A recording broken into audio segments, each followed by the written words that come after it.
ധർമ്മപ്രമാണം.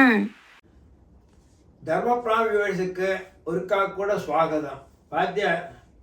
இப்போ மகாரத்தினம் எல்லாம் நடக்கிறது.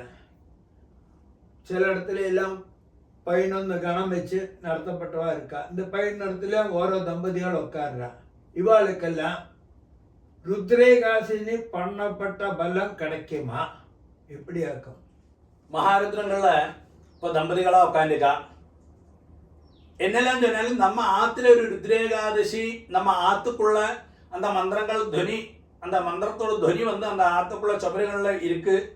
அதோட பலம் என்னன்னு கிடைக்காது, அது ஷுவராக கிடைக்காது. இருந்தாலும் தம்பதிகளாயிட்டு அவள் திரவிய தியாகம் பண்ணியிருந்தா. ചിലവാ வந்து சும்மா ஒரு பேருக்கு வேண்டி சும்மா நான் தம்பதிகளாக இருக்கேன்னு சொல்லுவா. അതൊന്നും முடியாது മഹാരുദ്രத்துக்கு. അവ ഒരു ഗണത്തോടെ ഒരു എത്രയൊക്കെ അതുക്ക് ചെലവ് വരുന്നത് പുഷ്പത്തുക്കും இல்லை வைதிகளுக்குள்ள தட்சிணையில் அந்த திரவியத்தை பணத்தை தியாகம் பண்ண அந்த அதோடு பலம் എന്നാലും തീർച്ചയായിട്ടും ഉണ്ടാകും.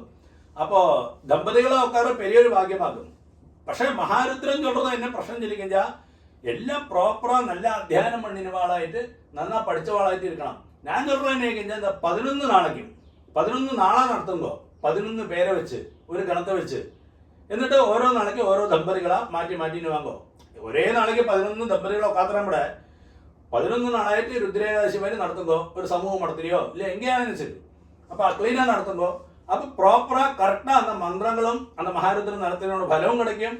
മാത്രവുമല്ല அந்த ദമ്പതികൾക്ക് പൂർണ്ണ ഫലം கிடைக்கும். ഇതിപ്പോൾ ഉള്ള മഹാരുദ്രമെല്ലാം എന്നായിരിക്കും கொஞ்சம் பேர் மந்திரமே தெரியாக்கி உட்காந்துக்கா, புஸ்தகத்தையும் வச்சுட்டு அதில் ஸ்வரவும் இருக்காது, இல்லை அதை என்னாக்கும் வாசிக்கிறவும் தெரியாது. அங்கே கொஞ்சம் பேர் கத்துவா, இங்கே கொஞ்சம் பேர் கத்துவா, അറിയാൻ அங்கே கொஞ்சம் ശബ്ദം இருக்காது. അപ്പോൾ ഇതെല്ലാം ആറ് സമയത്തിൽ ഒരു ഷോ മാത്രം നടക്കുന്നത് നല്ലാക്കി അപ്പം അതുക്ക് പൂർണ്ണം അംഗവൈ ദമ്പതികളാ ഉட்கார்ந்தது കൊണ്ട് ഫലമുണ്ടാകുക കഴിഞ്ഞാൽ അവ എന്നാ ദ്രവ്യത്യാഗം വേണം, അത് ദ്രവ്യത്യാഗത്തുള്ള ഫലം കിടക്കും, അത്രേ ഉള്ളൂ. അല്ലെങ്കിൽ രുദ്രേകാശിയുടെ ഫലം ഒരു കാലം കിടക്കാതെ, അതിൽ യാതൊരു സംശയമില്ലേ. രുദ്രേകാശിയുടെ ഫലം കിടക്കും. ഞാൻ നേരത്തെ തന്നെ മതി அந்த 11 നാളേക്ക് ഉட்கார்ந்து 11 நாளைக்கு ഓരോ ദമ്പതികളും ഒരു നാളേക്ക് ഉட்காந்து அப்படி ക്ലീനാ பண்ணினா இல்லை 11 மாசமாയിട്ട് பண்ணலாமே. இப்போ 11 நாளைக்கு അടുപ്പിച്ച് തുടർച്ചயாக பண்ண முடியாட்டா 11 மாசமாയിട്ട് பண்ணாலும் പോരും. എന്നാലും உங்களுக்கு മഹാരുദ്ര ബലം എന്താ ഒരു വർഷத்துக்கு அப்படியே പോകും.